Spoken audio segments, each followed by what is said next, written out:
नहीं थी। वो ये शादी नहीं करना चाहती थी।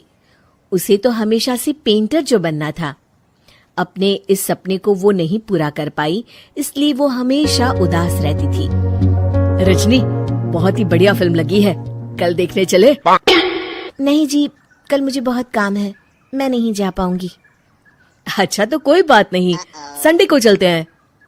देखिए, मुझे फिल्म देखना पसंद नहीं है। आपको जाना है तो चले जाइए।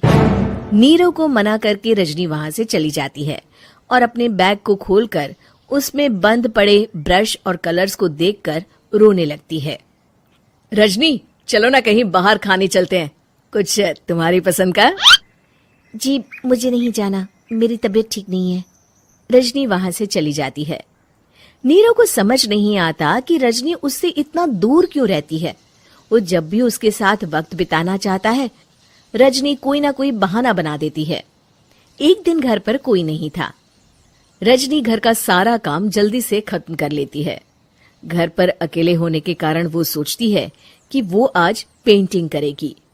वो अपने कमरे में जाकर पेंट ब्रशेस और कलर्स निकालकर जैसे ही कलर मिक्स कर रही होती है कि दरवाजे पर बेल बज जाती है।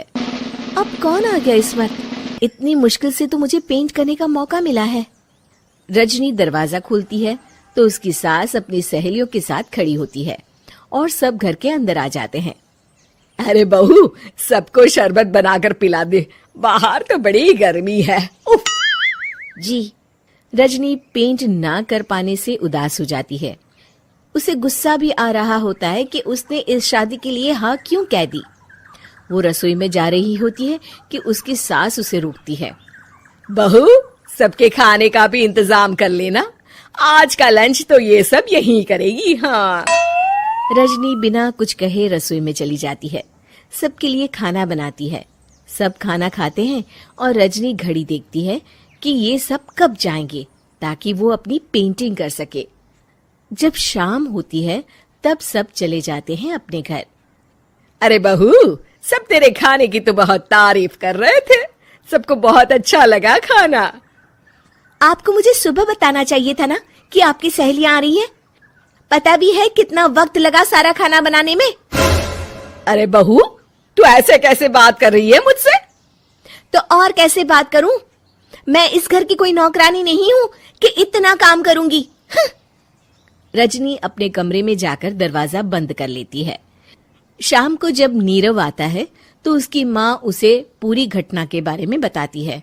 क्या रजनी ने आपसे इस तरह बात की माँ?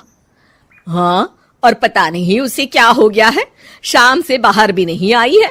मैंने तो कई बार आवाज दी, खाना भी नहीं खाया उसने। तू ही बात करके देख ले बेटा। नीरव अपने कमरे का दरवाजा खटखटाता है। रजनी, दरवाजा खोलो, मैं हूं।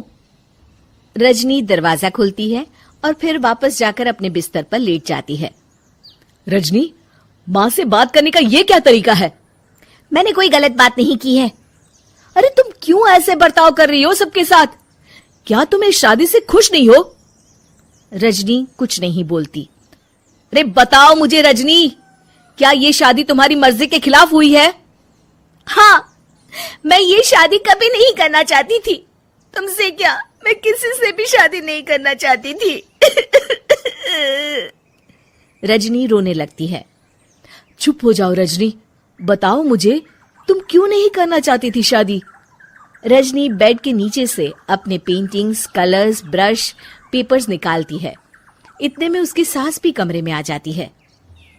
ये देख रहे हो, ये थे मेरे सपने। मैं पेंटर बनना चाहती थी, पर माँ पापा ने कभी सपोर्ट नहीं किया और मेरी शादी करवा दी। मेरे सारे सपने टूट गए। हर वक्त बस गुस्सा आता रहता है मुझे। मैं जानती हूँ कि आप लोगों की इसमें कोई गलती नहीं है, पर मैं क्या करूँ, मुझे समझ में नहीं आता।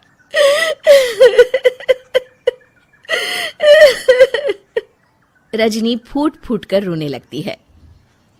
मुझे माफ कर दीजिए, आप दोनों के साथ मैं बहुत बुरा बर्ताव कर रही हूँ।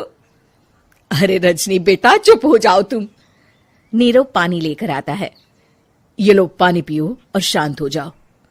रजनी पानी पीती है और उसकी सास पेंटिंग्स देख रही होती है। अरे नीरव, हमें तो पता ही नहीं था कि हमारी बहू कलाकार है।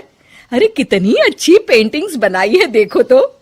ये वाली तो मैं अपने कमरे में ले जाऊंगी। आपको ये पेंटिंग्स अच्छी लगी? अच्छी नहीं, बहुत अच्छी लगी। और तुमने हमें बताया क्यों नहीं?